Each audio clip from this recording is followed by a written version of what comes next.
à tous et bienvenue dans cette nouvelle vidéo. Aujourd'hui, on va aborder enfin la partie tutoriel filage. Donc on va commencer par le tutoriel de filage à la main, fabriquer du fil sans outils avec juste des fibres. Et pour cet exercice, je recommande vivement les fibres de lin parce que ce sont des fibres extrêmement longues et faciles à travailler pour cet usage. En revanche, je déconseille vivement de démarrer par le chanvre et l'ortie qui sont des fibres plus courtes et, bien que très belles, assez compliquées à travailler pour débuter.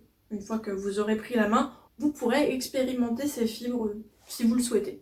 Si vous n'avez pas de fibres de lin sous la main, vous pouvez utiliser du raffia ou, plus rare, du Libère de tilleul.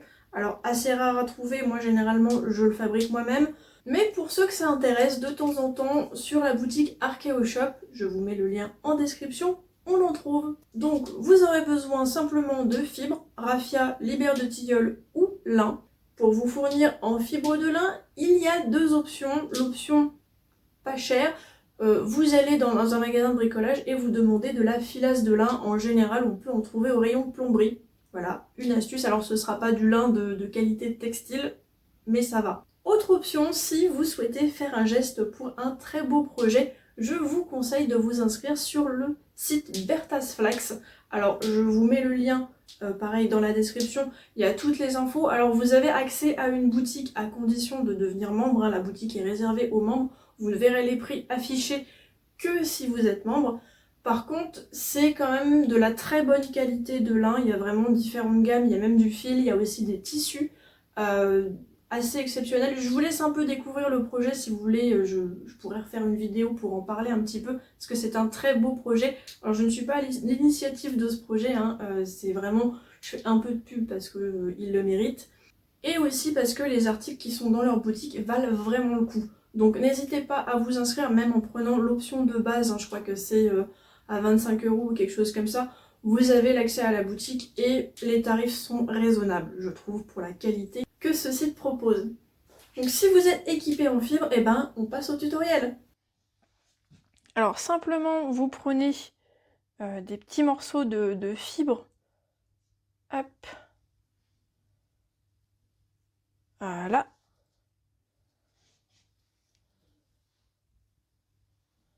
Donc une fois que vous avez, poser celle-là plutôt, une fois que vous avez un petit morceau de fibre, donc voilà, assez léger, vous pouvez même l'étirer un petit peu, une petite quantité de fibre, vous allez venir torsader vos fibres. Donc là vous voyez, je donne, je sais pas si ça va vraiment bien se voir, hop, je donne une torsion vers l'arrière. Donc là, n'hésitez pas, voilà, à tirer un petit peu sur les fibres et à étirer un petit peu, à venir torsader votre fibre. Donc une fois que vous avez un petit cordon là comme ça, relativement grand, vous le mettez en surtorsion. Donc c'est-à-dire que vous allez torsader des deux côtés, de manière à ce que vous voyez, ils viennent faire une petite vrille. Là ici c'est pareil, je vais essayer de mieux le montrer. En fait, de manière à ce que... Donc vous allez le torsader de manière à ce que quand vous venez le plier, là vous voyez, ça forme une petite vrille. Donc à partir du moment où vous avez ça, ce que vous faites, c'est que vous pliez votre fibre en deux, simplement. Donc là, vous voyez, le fil vient de se retordre sur lui-même, ce qu'on appelle. Donc on l'a mis en surtorsion, il s'est retordu sur lui-même, et ça en fait, ça bouge plus. Et bah c'est exactement ce que vous allez faire pour fabriquer du fil tout du long, mais sauf que là, comme vous ne pouvez pas vriller une grande quantité de fil, vous pouvez le faire à la main. Donc c'est-à-dire, on torsade vers l'arrière, on rabat vers l'avant. On torsade vers l'arrière, on rabat vers l'avant. On torsade vers l'arrière, on rabat vers l'avant. Donc vous allez faire ça tout du long. Donc une fois que vous avez suffisamment de longueur là et qu'il vous reste, hop, voilà, je vais le mettre comme ça. Donc vous avez votre longueur de fil ici qui est vrillée et vous avez deux branches en Y, donc vos deux brins. Ça en fait, quand vous filez au fuseau, quand vous filez à la main, vous faites les deux en même temps, donc le filage du brin, de chaque brin et le retors, c'est ce qui fait que vous avez une espèce, enfin que le fil se vrille sur lui-même et qu'il est stable. quand vous filez au fuseau, vous ne faites qu'un brin à la fois pour les retordre ensemble ensuite. Donc il y a vraiment 3 étapes. Là, vous faites finalement un 3 en 1. Donc retord, filage, filage et retord. Et pour continuer, pour faire vraiment votre cordon, bah, vous reprenez un petit morceau de fibre. Donc on essaye de prendre une quantité de fibre équivalent à ce que vous avez pris au départ. Pareil, là je vais l'étirer un petit peu. Je vais venir le plaquer, voilà, derrière mes 2 branches en Y. Hop, on sépare bien. Et on continue, donc on pince, hein, on vient pincer ici les fibres. Et simplement, on poursuit le retord, donc on torsade vers l'arrière, on rabat vers l'avant. On torsade vers l'arrière, on rabat vers l'avant. C'est le seul moment quand vous faites un raccord où vous devez réellement tenir et pincer vos fibres. Sinon, au bout d'un moment, vous n'avez plus besoin de venir pincer, de venir tenir plus que ça vos fibres, vos brins quand vous le faites, parce que comme je l'ai déjà dit, ça ne va pas se défaire en fait. Vous pouvez le lâcher, aller répondre, ouvrir au facteur ou répondre au téléphone, il n'y a pas de problème, ça ne se défera pas. Si ça se défait, c'est simplement que vous l'avez pas fait dans le bon sens. Là, je vais en faire une partie, je vais essayer de volontairement pas le faire dans le bon sens et vous allez vite voir la différence. Je vais peut-être aller chercher du raffia pour ça. Ça se verra un peu plus avec du raffia. Donc c'est bon, j'ai retrouvé mon raffia. Alors, bah là c'est encore plus simple. Je vais prendre volontairement un gros morceau. Comme ça, vous allez voir un petit peu mieux ce qui se passe à l'écran. Alors, le raffia, n'hésitez pas à le lisser un petit peu. Hein. Ça sera plus facile, voilà, si ça s'effrite un petit peu. Donc là, on va faire la même chose. Je vais recommencer ce que j'ai fait avec le lin.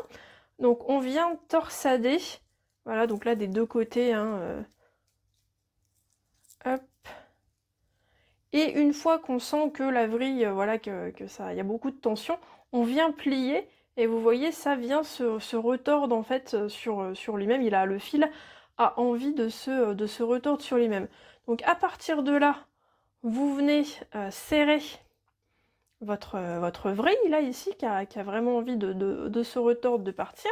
Vous avez vos 2 brins. Donc le brin arrière, hein, celui qui passe voilà, à l'arrière, on pince ici. Vous le vrillez vers l'arrière et on le rabat vers l'avant. On vrille vers l'arrière, on rabat vers l'avant. On vrille vers l'arrière, on rabat vers l'avant. Hop, et on continue. Alors, comme je disais tout à l'heure, hein, au bout d'un moment, vous aurez plus vraiment besoin de tenir. Voilà, c'est juste, c'est plus pour maintenir que réellement pour serrer vos fibres. Hein. Vous n'avez pas besoin de serrer plus que ça. Parce que comme je l'ai dit, si c'est fait dans le bon sens, ça ne va pas se défaire. Là, en revanche, je vais continuer un peu ce brin-là. Et je vous montre après ce que ça donne si vous ne le faites pas ce mouvement dans le bon sens en fait. Hop, donc on torsade vers l'arrière, on rabat vers l'avant, on torsade vers l'arrière, on rabat vers l'avant. C'est vraiment une méthode assez simple et c'est aussi, alors ce qu'on suppose être une des plus anciennes méthodes de filage avant l'utilisation d'outils notamment comme le fuseau. Simplement, on a évidemment utilisé nos mains. Enfin, ça semble évident. Hop, voilà. Donc, comme vous voyez, il y a moyen quand même d'aller assez rapidement hein, avec l'expérience. Alors là, il y a quand même une petite heure d'entraînement à faire avant pour pouvoir comprendre le fonctionnement. Mais une fois qu'on a saisi le truc, ça va relativement vite. Hein. Il n'y a pas vraiment trop de problèmes. Hop, je vais refaire, enfin je vais le laisser comme ça. Je vais en faire un dans le mauvais sens. Comme ça, vous allez voir la différence. Hop, donc ça, c'est celui qui est bien fait. Et alors l'autre, alors là par contre, il faut que je me concentre. Donc je vais quand même le démarrer normalement. Voilà, donc je refais un démarrage pour ceux qui auraient besoin d'un troisième rappel. Là, je sens que la vrille a envie de partir. Donc, je plie en deux et voilà, là. Là, hop. Donc là le départ est bien fait, hein, volontairement. Alors, du coup, là, je vais torsader vers l'avant, rabattre vers l'avant, torsader vers l'avant, rabattre vers l'avant. Hop, c'est pas un mouvement, on sent que j'ai pas l'habitude de faire celui-ci, enfin, de faire l'inverse de... Donc là, je suis en train de faire l'inverse de ce qu'il faut faire, hein, pour vous montrer la différence et pour vous montrer surtout que vous pourrez pas tellement vous tromper, parce que si vous le faites à l'envers, voilà ce qui se passe quand on le fait à l'envers, en fait, voilà, ça ne tiendra pas. C'est-à-dire, déjà, vous aurez pas, là, on va voir la différence, vous aurez pas la vrille. Voilà, la belle vrille comme on a sur celui qui est bien fait, là, sur celui-ci. En revanche, là, vous voyez, c'est en train de se défaire, alors que là, si je fais ça, ça ne se défait pas. Là, le fil est clairement en train de se défaire, ça ne va pas tenir. Donc si vous avez un truc comme ça qui est pas, qui est pas bien fait, qui se dévrille, c'est que vous ne l'avez pas fait dans le bon sens. Le résultat qu'on veut obtenir, c'est ça, c'est une belle vrille de deux brins, retordus l'un sur l'autre, et équilibré, qui ne se défait pas, qui ne se démonte pas. Donc, hop, là, je vais vous remontrer une deuxième fois comment faire votre raccord. Donc, on a notre brin qui est bien fait avec les deux branches, hein, les deux brins. Je vais quand même voir si c'est bien cadré. Hop, voilà, donc les deux brins. Je viens passer mon brin, donc le brin avec lequel je vais faire le raccord, à l'arrière. Là, vous voyez, il est passé à l'arrière du premier brin. Simplement, je pince là, ici, sur la zone où je dois faire le raccord. Je vais venir tenir. Je torsade vers l'arrière, je rabats vers l'avant. On n'hésite pas à serrer un peu à cet endroit-là pour éviter que le raccord ne se voit trop, hein, évidemment. On torsade vers l'arrière, on rabat vers l'avant, on torsade vers l'arrière, on rabat vers l'avant. Hop, je vais en faire un petit peu plus vite pour que vous voyez un peu mieux le résultat. Hop.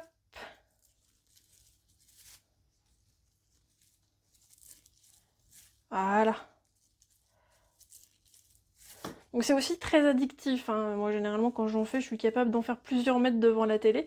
Donc voilà, là si je le lâche, ça ne se défait pas. On voit bien que j'ai bien les deux vrilles qui tournent l'une autour de l'autre et que la vrille n'a pas envie de se défaire. Je sais pas si là, voilà, si elle l'a bien fait. Voilà, donc la vrille n'a pas envie de se défaire. Et elle est bien nette aussi. Donc voilà pour le filage. Hop. Donc le petit, celui qui est un peu fin là en lin. Ça va très très bien avec tout ce qui est raffia, libère de tilleul, pour faire, comme vous voyez, de la corde, hein, de la bobine de corde qui est relativement souple quand même. Donc on peut faire des grandes longueurs assez rapidement avec le raffia.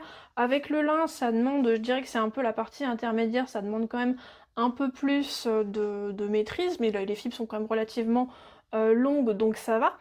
Avec le chanvre et avec l'ortie, alors il y a une méthode avec l'ortie, mais le chanvre, qui est en fibre comme ça, c'est relativement difficile, je trouve, de le faire, enfin pour les débutants en tout cas, pour le faire avec ça, pour le faire avec cette méthode. Ça va mieux, ça se file mieux au fuseau et au rouet. L'ortie, il y a une méthode, mais il faut l'éplucher quand il est vert. Autant vous dire que, enfin moi j'avais fait ça, c'est quand j'étais au musée des tumulus de Bougon, j'avais épluché de l'ortie toute la semaine pour mes ateliers, parce que le but c'était de leur faire travailler de l'ortie, alors je le faisais sécher avant pour éviter qu'il se... qu'il se brûle, hein, parce que je travaille quand même avec... Je fais des ateliers pour les familles, donc aussi pour les enfants. Donc j'épluchais les orties le matin, et au bout d'une semaine, j'ai les mains qui m'ont brûlé pendant 2 jours en fait. Voilà, petite anecdote de travail.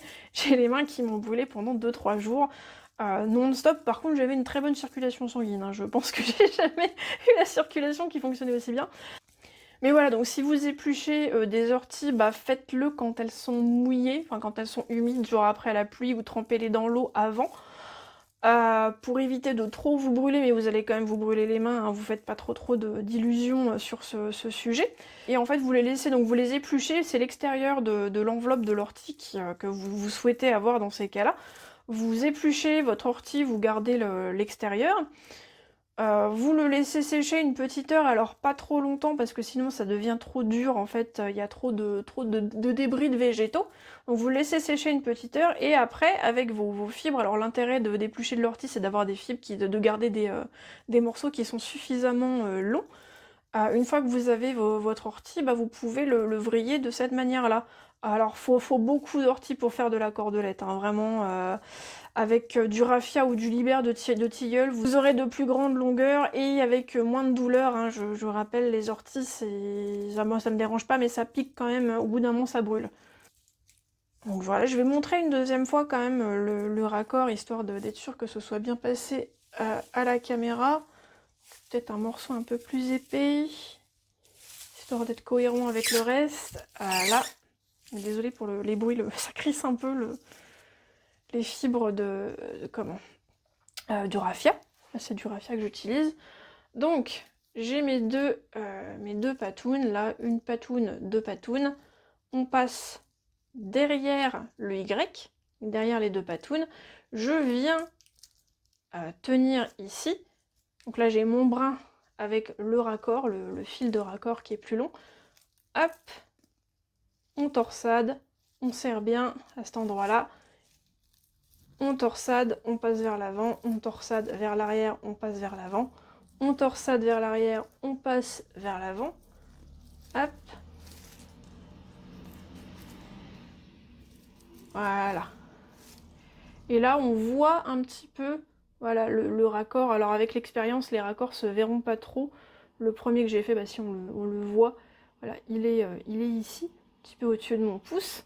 Donc on voit le raccord, mais vous voyez, ça fait pas non plus des raccords qui sont fondamentalement dégueulasses, quoi. Là, celui-ci, et là, celui que je suis en train de faire. Voilà, donc pareil, en fonction de l'épaisseur des fibres, donc là, vous voyez que j'ai pas trop fait attention. Enfin, sur le début, vous aurez forcément un fil qui est plus fin. Après, ça s'égalise, hein. Puis c'est à vous aussi. N'hésitez pas, si vous voyez que vous avez un des deux brins qui est un peu plus épais que l'autre, à passer des brins d'une patoune, enfin d'une jambe à l'autre, comme ça peut, voilà, il n'y a pas de problème, il n'y a pas de règle là-dessus.